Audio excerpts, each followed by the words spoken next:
While you're filing your taxes, lawmakers are constantly debating them. One issue, how taxes stack up from state to state and how that factors into where people choose to live.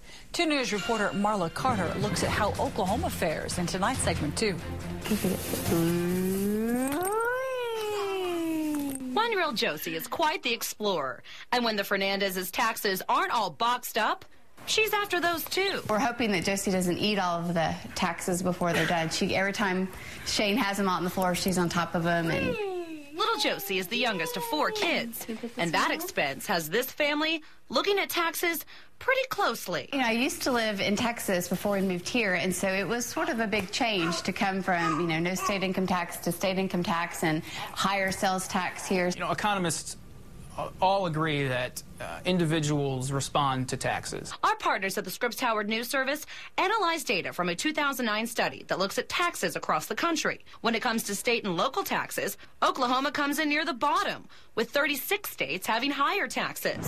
We're $750 lower than the national average on property tax, but coming about $300 above average on sales tax.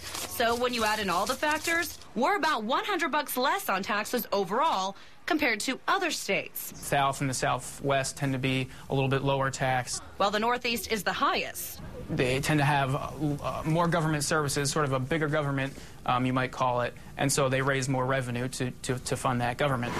And I don't necessarily mind paying the higher taxes if the infrastructure is good. You know, like if you have great public transit and great, you know, roads and schools and health care, but, you know, Oklahoma is lacking in all those. While our elected leaders work to make improvements to our roads and infrastructure, the Fernandez family says they're happy here in Oklahoma and are done with their taxes for this year, as long as this paper lover stays clear of them. Marla Carter, 2 News works for you. There are 3 bills in the Oklahoma legislature to put a cap on property taxes. One of them just passed a House committee this week.